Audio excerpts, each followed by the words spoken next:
Welcome to our channel. Today we are diving into the fascinating world of quality management and the influential figure behind it. So let's get started.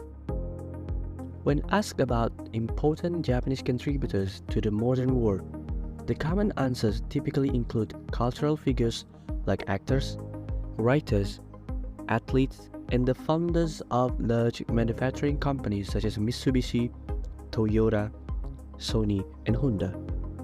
However, while these individuals have achieved great success, there is a lesser-known Japanese engineer who deserves recognition for 7 fundamental principles that revolutionized Japanese industry.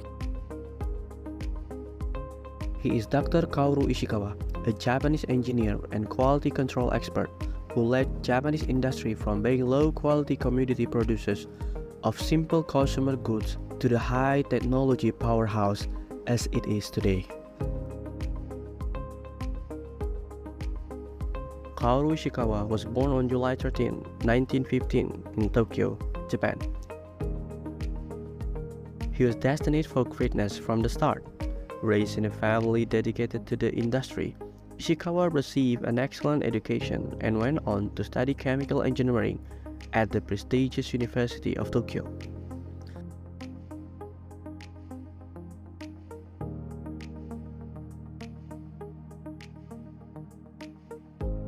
Little did he know that his journey will lead him to become one of the most influential figures in quality control and revolutionize Japanese industry.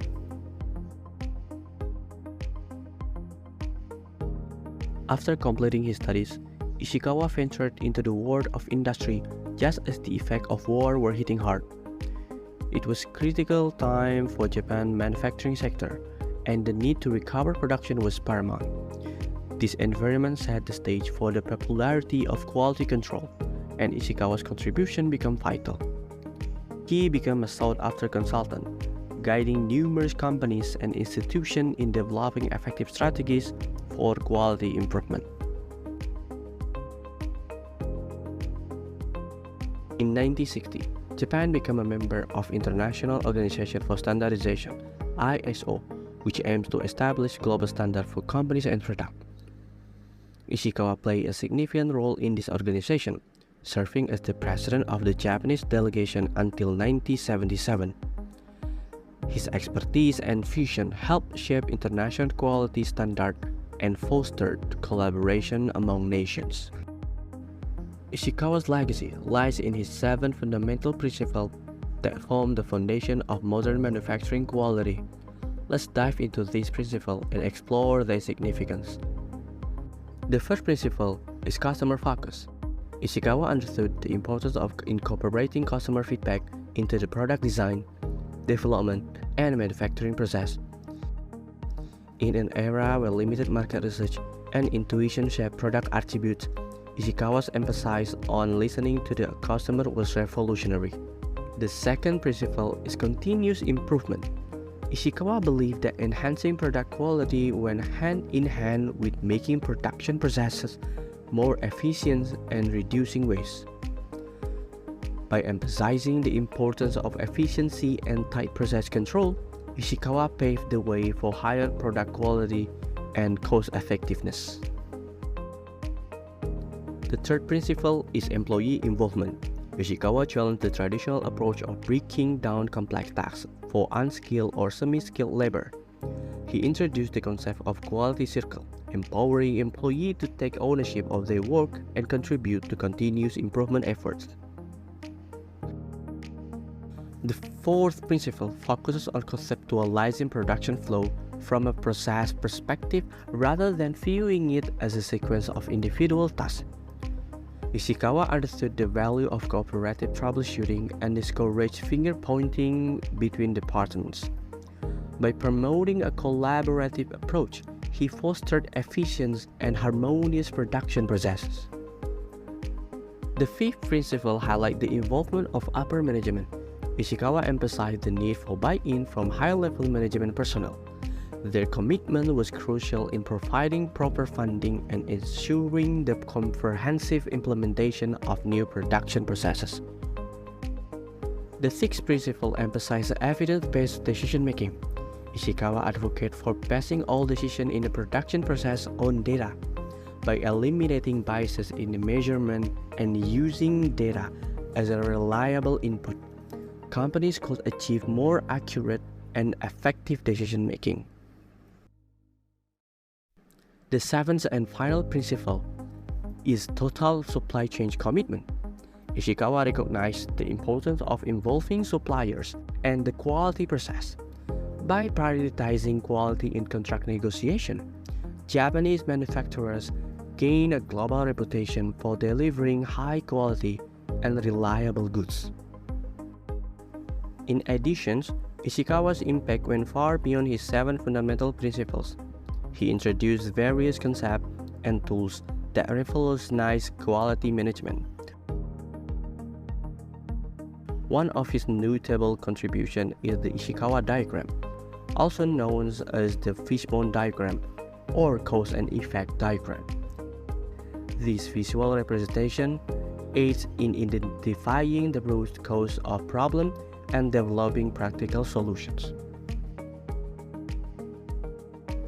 Quality circles, another concept popularized by Ishikawa, empower employees to actively participate in quality-related discussions and problem-solving within their organization. This approach fosters a culture of continuous improvement and ensures quality at all levels.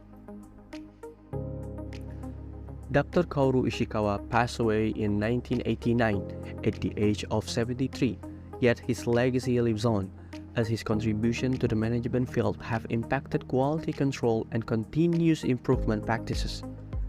His ideas and tools, such as the Ishikawa diagram and quality circles, continue to be widely used and have influenced the development of modern quality management systems. Major corporations such as Komatsu, Bridgestone, and IBM have implemented his principles, leading to the production of better quality products at lower costs. So let's see an example of a fishbone diagram.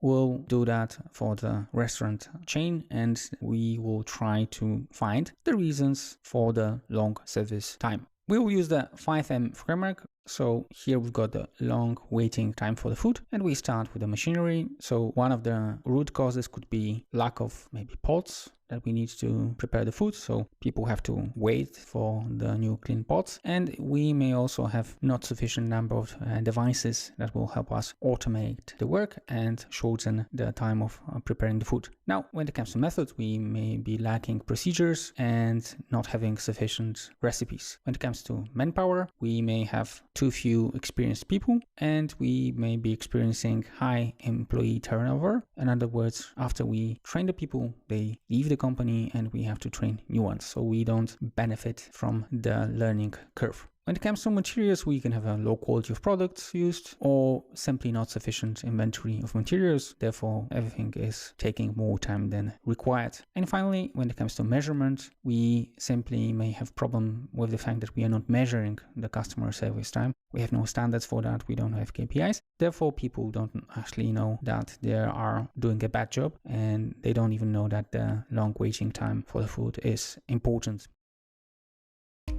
As we wrap up our exploration of Dr. Kaoru Ishikawa on his remarkable contribution to the management field, let us remember that the pursuit of perfect quality assurance began with sound management structures and is completed by data-driven decision-making. These timeless principles remain relevant to the modern manufacturing endeavors. Thank you for joining me on this journey through the life and work of Dr. Kaoru Ishikawa. I hope you found this exploration of quality management insightful. If you enjoyed this video, don't forget to like, comment, and share. Stay curious and exploring. I'm Junior Shamil. Until next time.